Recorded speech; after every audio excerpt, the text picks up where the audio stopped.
Hello friends, എല്ലാവർക്കും നമസ്കാരം. എല്ലാവരും കാത്തിരിക്കുന്ന ഈ പുഴയും കടന്നിൻ്റെ ഇന്നത്തെ കഥയിലേക്ക് ഏവർക്കും സ്വാഗതം. എല്ലാവർക്കും നല്ലൊരു ദിവസം ആശംസിക്കുന്നു. അങ്ങനെ കാവേരി ഞെട്ടിപ്പോയിട്ടോ. കാവേരി താൻ കൊണ്ടുവന്ന തെളിവൊക്കെ ഇങ്ങനെ അന്വേഷിച്ചുകൊണ്ടിരിക്കുകയാണ്. ആ സമയത്ത് നമ്മുടെ ജയബാലൻ വന്നിട്ട് പറഞ്ഞു, എടി അതൊന്നും അവിടെ കാണില്ല, കാരണം നീ ഉഗ്രമൂർത്തിയോടെ കളിക്കുന്നത്. ഉഗ്രമൂർത്തി അതൊക്കെ ഭസ്മമാക്കി കളയും. പിന്നെ നീ കൊണ്ടുവന്ന രണ്ട് സാക്ഷികളില്ലേ, ശിവരാമൻ മൊഴി തരാൻ വേണ്ടി സ്റ്റേഷനിലേക്ക് ഇറങ്ങാൻ പോയതാ. അയാളുടെ ഭാര്യ റൂമിലെ ഇട്ട് പൂട്ടിക്കളഞ്ഞു. എന്നിട്ട് ആ മൊബൈൽ മേടിച്ചങ്ങ് സ്വിച്ച് ഓഫ് ചെയ്ത് വെച്ചു. ഞാനല്ലെന്നേ, ഉഗ്രമൂർത്തിയാ. 500 2 നോട്ട് കണ്ട അവൾ ആ ശിവരാമൻ്റെ ഭാര്യ ഗാന്ധിമാർഗമൊക്കെ മറക്കില്ലേ. പിന്നെ ബാങ്ക് മാനേജർ ജേക്കബ്, അയാൾ വീട്ടിൽ നിന്ന് ഇറങ്ങിയതേ ഉള്ളൂ. വേറൊരു ബൈക്ക് വന്നിട്ടേ അയാൾ അങ്ങോട്ട് തട്ടിയിട്ടു. തൂക്കിയെടുത്ത് ഹോസ്പിറ്റലിൽ കൊണ്ടുപോയിട്ടുണ്ട്. എന്താ ഏതാ പരുവെന്ന് ആർക്കറിയാം. ജേക്കബ് ഇനി മൊഴി തരാൻ ഇങ്ങോട്ട് വരുമോ അതോ വിസ അടിച്ച് ചിത്രഗുപ്തൻ്റെ അടുത്തേക്ക് പോകുമോ എന്നൊക്കെ ഭഗവാൻ അറിയാം. എന്തോ ചെയ്യാൻ. ജയപാലനോട് കളിക്കാൻ പറ്റത്തില്ലടി. നിനക്കെത്തിയാൽ പിടിക്കാൻ പറ്റുന്നതിന് അപ്പുറത്താ ആ തോട്ടത്തിൻ്റെ കാര്യമേ. നീ അങ്ങോട്ട് മറന്നേരെ, അതായിരിക്കും നിനക്ക് നല്ലത് കേട്ടാ. അപ്പോഴേക്കും നെവിൻ ഇറങ്ങി വന്നു.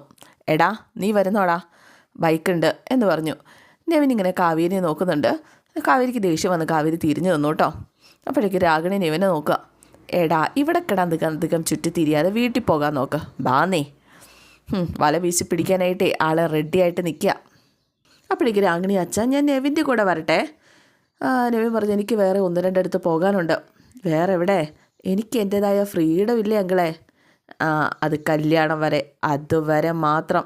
അത് കഴിയുമ്പം നിൻ്റെ വേറെ 1-2 പോക്കൊക്കെ ഞാനങ്ങ് നിർത്തിക്കും കേട്ടോ. നീ വാടി മോളെ രാഗിണി എന്നും പറഞ്ഞുകൊണ്ട് രാഗിണീനെ വിളിച്ചുകൊണ്ട് അങ്ങ് പോവുകയാണ്. കാവേരിയെ നോക്കുന്നുണ്ട് നെവിൻ, പക്ഷേ കാവേരി മൈൻഡ് ചെയ്യുന്നില്ല കേട്ടോ. കാവേരി എന്ന് പതുക്കെ നെവിൻ വിളിച്ചു. കാവേരി തിരിഞ്ഞു നോക്കി. കാവേരി എനിക്ക് ചിലത് പറയാനുണ്ട് കാവേരി. അപ്പോഴേക്കും വിനീത് വന്നു. വിനീത് വന്ന് നെവിൻ്റെ തോളിലേക്ക് അങ്ങോട്ട് പിടിച്ചു കേട്ടോ. വിനീത് നല്ല ദേഷ്യത്തിൽ തന്നെയാണ്. എന്താടാ നിനക്ക് പറയാനുള്ളത് എന്ന് ചോദിച്ചു. കല്ലിപ്പിച്ചാണ് ചോദിക്കുന്നത്. അരവിന്ദനമ്മാവൻ വാങ്ങിച്ച തോട്ടൻ നിൻ്റെ ജയപാലനങ്ങളുടെ വിട്ട് തരണോ? അത് നിനക്ക് സ്ത്രീധനായിട്ട് കിട്ടാനുള്ളതാണോ? വിനീത ഞാൻ പോടാ. എടാ പോവാൻ. കുറച്ച് കലിപ്പിൽ തന്നെയാണ്, കുറച്ചല്ല, നല്ല കലിപ്പിലാണ് വിനീത്. ഇവിടെ വെച്ചൊരു പ്രശ്നം ഉണ്ടായാൽ പിടിച്ചു മാറ്റം പോലീസുകാരുണ്ടാവില്ല, കൈ വെച്ച് അങ്ങ് കൊണ്ടുപോകും വിനീത് എന്ന് ദേഷ്യപ്പെട്ട് പറഞ്ഞപ്പോഴേക്കും കാവേരി, വിനീതായിട്ടാ എന്താ ഇത്? പെട്ടെന്ന് ഗംഗ സ്കൂട്ടി എടുക്കുകയാണ് കാവേരി കൂട്ടിക്കൊണ്ട് പോകാനായിട്ട്. പിന്നെ നെവിൻ്റെ 2 കിട്ടുവാണെങ്കിൽ കിട്ടട്ടെ എന്ന് കരുതി തന്നെയാണെന്ന് തോന്നുന്നു. കാവേരി ബാ നമുക്ക് പോകാം. കാവേരി പോകുന്നുണ്ടപ്പോൾ വിനീത് നെവിൻ്റെ അരികിൽ നിന്ന് മാറിപ്പോയി. കാവേരി ഇങ്ങനെ നെവിനെ നോക്കുന്നുണ്ട്. നെവിൻ ആകെ സങ്കടപ്പെട്ടാട്ടോ നിൽക്കുന്നത്. വണ്ടി അകന്ന് പോകുന്നത് കാണുമ്പോഴും ഒന്നും തുറന്ന് പറയാൻ പറ്റുന്നില്ല. അപ്പോഴേക്കും ഉണ്ടല്ലോ പോലീസുകാരി ഇറങ്ങി വന്ന്, ചാരുലത എന്തിനാ നെവിൻ ഇങ്ങനെ ഉള്ളിലൊതുക്കി വീർപ്പ് മുട്ടുന്നത്? അവൾക്ക് വേണ്ടിയുള്ള സൗകര്യങ്ങളൊക്കെ ചെയ്തു കൊടുക്കുകയും ചെയ്യും, എന്നിട്ട് നീ കുറ്റക്കാരനാവുകയും ചെയ്യുകയാണോ? എന്തിനാ നെവിൻ, നിനക്കെല്ലാം ഒന്ന് തുറന്ന് പറഞ്ഞൂടെ? അവൾ നിൻ്റെ ജീവൻ്റെ ജീവനാണ് എന്നുള്ള കാര്യം അടക്കം നിനക്ക് തുറന്ന് പറഞ്ഞൂടെ നെവിൻ? അല്ലെങ്കിൽ ഞാൻ അവളോട് തുറന്ന് പറയട്ടെ, നിനക്ക് വേണ്ടി ഞാൻ ഇടപെടാം. അപ്പോഴേക്കും നെവിൻ പറഞ്ഞു, വേണ്ട ചാരു. അപ്പോൾ ചെല്ല ഇവൻ്റെ ഫ്രണ്ടാണ്. നിളയുടെ ഓപ്പറേഷനും മറ്റു പ്രശ്നമായിട്ട് ആകെ താറുമാറായിട്ട് കിടക്കുകയാണ് കാവേരിയുടെ മനസ്സ്. അച്ഛൻ്റെ വിയർപ്പും ചോരയൊക്കെ തൻ്റെ അനിയത്തിൻ്റെ ജീവന് പോലും ഉപകരിച്ചില്ലല്ലോ എന്നൊരു വിഷമം കാവേരിക്ക്. ആ തോട്ടം തിരികെ വാങ്ങിച്ചു കൊടുക്കാൻ സഹായിച്ചാൽ മതി ചാരു നീ. ബാക്കിയെല്ലാം ഞാൻ സാവകാശം കാവേരിയോട് പറഞ്ഞ് മനസ്സിലാക്കിക്കോളാം. അതുവരെ ഈ പ്രേമം എൻ്റെ ഉള്ളിൽ തന്നെ ഇരിക്കട്ടെ ചാരു എന്ന് പോലീസുകാരിയോട് പറയാം കേട്ടോ. അപ്പോൾ ഈ നെവിൻ്റെ ഫ്രണ്ടാണ് കേട്ടോ ചാരു. എന്തായാലും ബൈക്ക് കൊടുത്തുകൊണ്ട് നെവിൻ അങ്ങ് പോയി. ആകെ സങ്കടപ്പെട്ടാണ് കേട്ടോ ചാരുലത ഇങ്ങനെ നിൽക്കുന്നത്. പിന്നെ കാണിക്കുന്നത് യമുന കോളേജിൽ തൻ്റെ ക്ലാസ് റൂമിൽ ഇരിക്കുകയാണ്. പഠനകാര്യങ്ങളൊക്കെ ചർച്ച ചെയ്ത് കൂട്ടുകാരികളുമായിട്ട് ഇരിക്കുകയാണ്. ആ സമയത്താണ് വിശാൽ ആ വഴിക്ക് പോകുന്നത്. അളിയാ നിൻ്റെ എക്സ് താണ്ടിരിക്കണ എന്ന് ഒരുത്തൻ പറഞ്ഞു.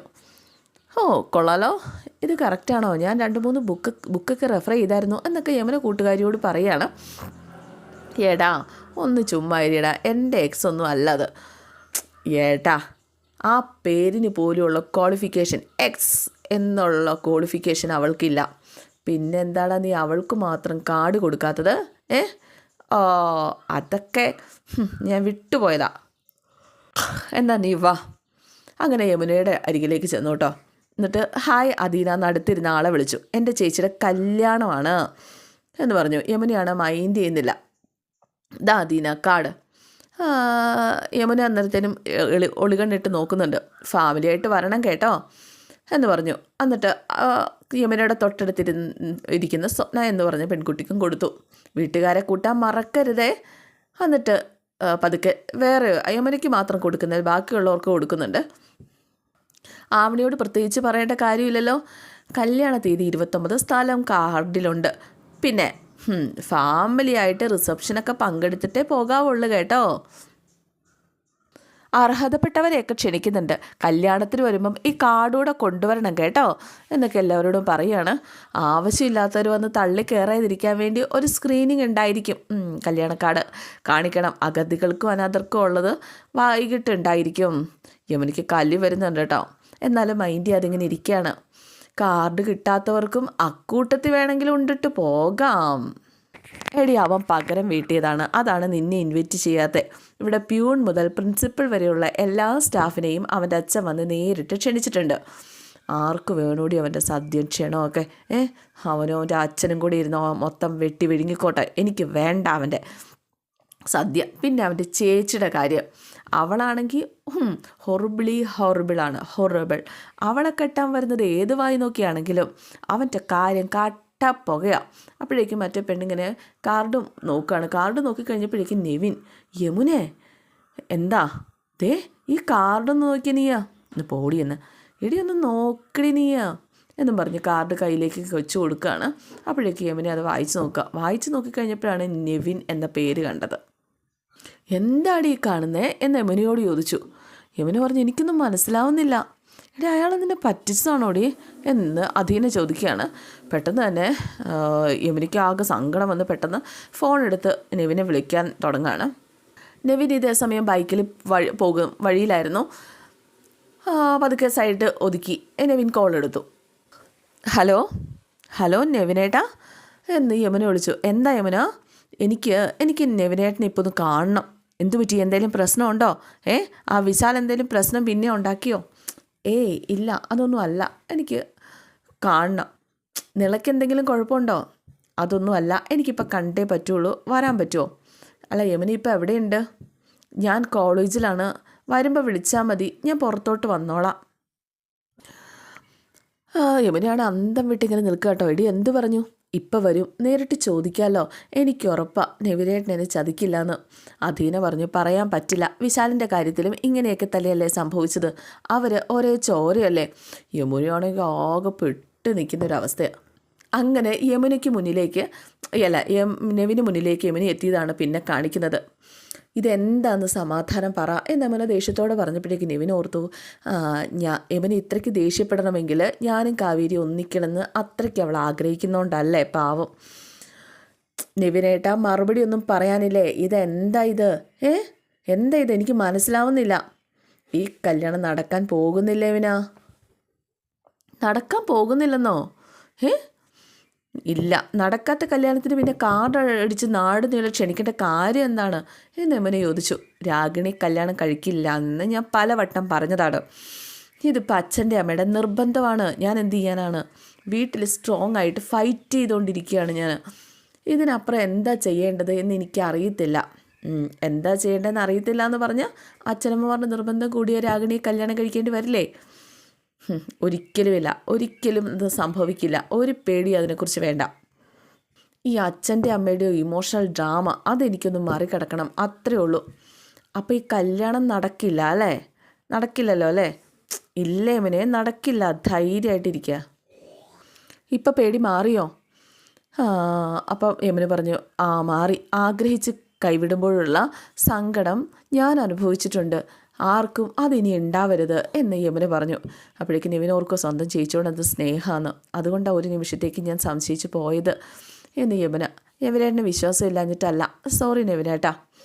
അപ്പോഴേക്കും നെവിൻ പറഞ്ഞു ഇറ്റ്സ് ഓക്കെ. ആ സമയത്താണ് അധീന അങ്ങോട്ടേക്ക് വരുന്നത് സ്കൂട്ടിയിൽ. ക്ലാസ് കഴിഞ്ഞല്ലോ, ഞാൻ കൊണ്ടുവിടണോ? വേണ്ട നെവിനേട്ടാ. എന്നാൽ പിന്നെ ഞാൻ പൊക്കോട്ടെ. അങ്ങനെ നെവിൻ ബൈക്കും എടുത്ത് പോകാനായിട്ട് തുടങ്ങാണ്. ധൈര്യമായിട്ടിരിക്കും യമുന, ഈ കല്യാണം നടക്കില്ല, ഞാനല്ലേ പറയുന്നത് എന്ന് യമുനയോട് ചോദിച്ചു. എന്നിട്ട് നെവിൻ വണ്ടി എടുത്തുകൊണ്ട് പോവുകയാണ്. യമുനയ്ക്ക് വിശ്വാസമായിട്ടോ. അധീന വരുന്നത് കണ്ടപ്പോഴാണ് നെവിൻ വണ്ടി എടുത്തുകൊണ്ട് പോയത്. പെട്ടെന്ന് യമുന അധീനയോട് ചോദിച്ച്, എൻ്റെ പൊന്നധീന, നിന്നെ ഇപ്പം ആരാടി ഇങ്ങോട്ടേക്ക് ക്ഷണിച്ചത്? എടി നീ ഇതിനെ എന്നെ ദേഷ്യപ്പെടുന്നത്? അല്ല, നീ വന്നതുകൊണ്ടല്ലേ, അല്ലെങ്കിൽ നെവിനേട്ടൻ ഇപ്പോഴും ഇവിടുന്ന് പോവില്ലായിരുന്നു. എടി കാര്യം എന്താണെന്ന് അറിയാനുള്ള ടെൻഷനിലായിരുന്നു ഞാൻ. ഒന്നും പേടിക്കാനില്ലെന്നേ, വിശാലിൻ്റെ ചേച്ചിയൊന്നും നെവിനേട്ടൻ കല്യാണം കഴിക്കാൻ പോകുന്നില്ല. ഇത് നെവിനേട്ടൻ പറഞ്ഞതാണോ? ആ, നീ അത് വിശ്വസിച്ചോ? പിന്നെ ആരെ വിശ്വസിക്കണം? നിന്നെ വിശ്വസിക്കണോ ഞാൻ? നീ എന്തൊക്കെയാ പറഞ്ഞത്? നെവിനേട്ടൻ തേപ്പാണെന്നും എന്നെ കാണാൻ വരാൻ പോലും സാധ്യതയില്ല എന്നൊക്കെയല്ലേ നീ പറഞ്ഞത്? സോറിഡി, ഞാൻ അങ്ങനെയാ കരുതിയത്. എന്നാലേ ഇനിയെങ്കിലും നീ മനസ്സിലാക്കിക്കോ, എല്ലാവരെയും പോലെയല്ല നെവിനേട്ടൻ എന്ന്. ഒരിക്കലും എന്നെ ചതിക്കില്ല എന്ന്. എന്നാലും കാർഡ് വരെ അടിച്ച ശേഷം എങ്ങനെ കല്യാണം മാറിപ്പോവാനാടി?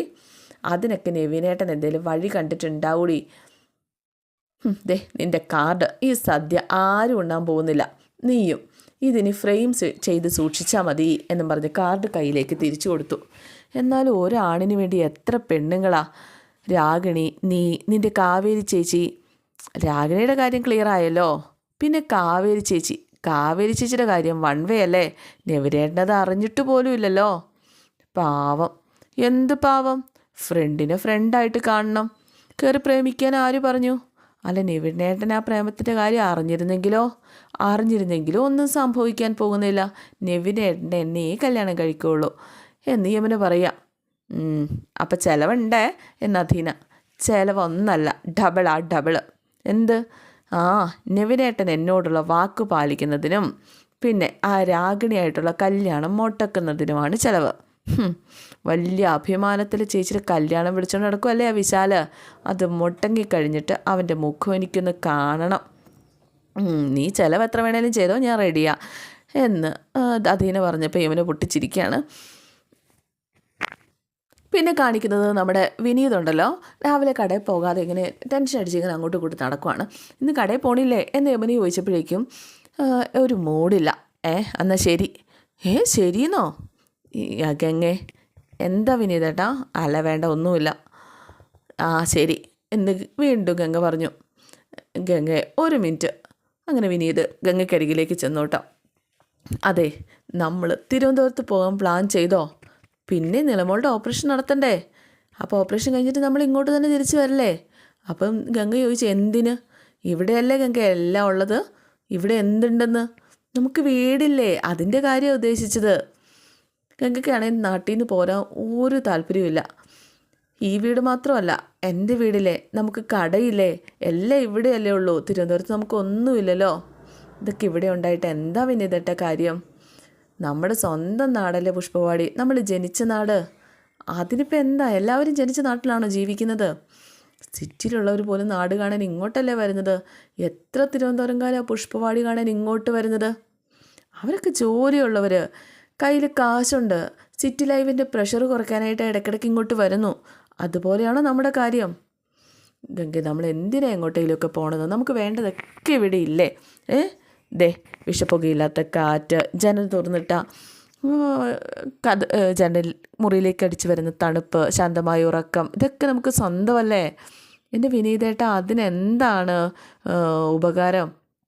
അച്ഛനുണ്ടായിരുന്നപ്പോൾ എല്ലാം ശരിയായിരുന്നു, ഈ കാറ്റും മഞ്ഞും മഴയും ഒക്കെ. ഇപ്പം നമ്മുടെ അവസ്ഥ വേറെയാണ്. അവസ്ഥയൊക്കെ നമുക്ക് ശരിയാക്കാം ഗംഗേ. എങ്ങനെ ശരിയാക്കുന്ന പറ വിനീതേട്ടാ എന്ന് ഗംഗ ചോദിച്ചു. നിളയ്ക്കൊരു ഓപ്പറേഷൻ വന്നപ്പോൾ നമ്മൾ ആരാണെന്നും നമ്മുടെ അവസ്ഥ എന്താണെന്നും നമുക്ക് മനസ്സിലായില്ലേ? നമുക്കൊന്ന് ജീവിക്കാൻ ശ്രമിച്ചു നോക്കണ്ടേ? ഇതല്ലേ ഗംഗ ജീവിതം എന്ന് വിനീത് ചോദിച്ചപ്പോൾ, ഇതെന്ത് ജീവിതം? സത്യം പറഞ്ഞ പട്ടണത്തിലെ ജീവിതം എനിക്ക് പേടിയാണ്. ഒരു രാത്രി പോലും എനിക്ക് അവിടെ കിടന്ന് ഉറങ്ങാൻ പറ്റില്ല. പിന്നെ എങ്ങനെയാണ് ബാക്കി ജീവിതം മുഴുവൻ ഞാൻ അവിടെ? നമുക്ക് നമ്മുടെ സ്വന്തം നാടല്ലേ വലുത്. വിനീതേട്ട, ഒരു ആപത്തുണ്ടാവുമ്പം നിലവിളിച്ചാൽ ഓടി വരാൻ ആളുണ്ടെങ്കിൽ, അത്യാവശ്യം 10 രൂപ കടം ചോദിച്ചാൽ തരാൻ മനുഷ്യരുണ്ടെങ്കിൽ അതിന് നമുക്ക് സ്വന്തം നാടെന്ന് വിളിക്കാൻ പറ്റും. പക്ഷേ ഒരു നാട്ടിൽ ജനിച്ചു പോയി എന്ന് കരുതിയെന്ന് മാത്രം അവിടെ കിടന്ന് തല്ലും ചവിട്ടും അടിയും തൊഴിയും കൊള്ളണമെന്നില്ല. നമുക്ക് അംഗീകാരവും ആദരവും കിട്ടുന്നൊരു നാടുണ്ടെങ്കിൽ അത് തേടിപ്പോണം. ജീവിതം ഒന്നല്ലേ ഉള്ളൂ വിനീതേട്ടാ. കാവേരി എത്രയൊക്കെ ശ്രമിച്ചു. ഇപ്പോഴും ജയവും സപ്പോർട്ടൊക്കെ കിട്ടുന്നത് ജയപാലനല്ലേ. കാവേരി എത്രയൊക്കെ ശ്രമിച്ചു, എന്നാലും ഗംഗ എന്ന് വിനീത് ഇങ്ങനെ ചോദിക്കുകയാണ്. അപ്പോഴേക്കും ഗംഗ പറഞ്ഞു, വിനീതേട്ടന് ബുദ്ധിമുട്ടാണെങ്കിൽ വിനീതേട്ടൻ ഇവിടെ തന്നെ നിന്നോ. അപ്പോൾ ഗംഗ പോകുന്നില്ല തിരുവനന്തപുരത്തിന് എന്ന് വിനീത് ചോദിച്ചപ്പം ഞാൻ പോകും. പുഷ്പവാടിയിൽ നല്ല കാറ്റടിക്കുന്നു, മഴ പെയ്യുന്നു എന്നൊന്നും പറഞ്ഞ് എനിക്ക് എൻ്റെ അനിയത്തിയുടെ ഓപ്പറേഷൻ നടത്താതിരിക്കാനായിട്ട് പറ്റില്ല. വിനീതേട്ടൻ മഞ്ഞും മഴയൊക്കെ കെട്ടിപ്പിടിച്ചോണ്ട് അങ്ങനെ ഇരുന്നോ എന്ന് പറഞ്ഞ് ദേഷ്യത്തിൽ ഗംഗ അവിടെ നിന്ന് മുറിയിൽ നിന്ന് ഇറങ്ങിപ്പോവാണ്. വിനീതിന് മനസ്സിലായി ഗംഗയെ പറഞ്ഞ് മനസ്സിലാക്കാൻ പറ്റത്തില്ല എന്ന്. എന്തായാലും ഇന്നത്തെ എപ്പിസോഡ് ഇവിടെ അവസാനിക്കുകയാണ്.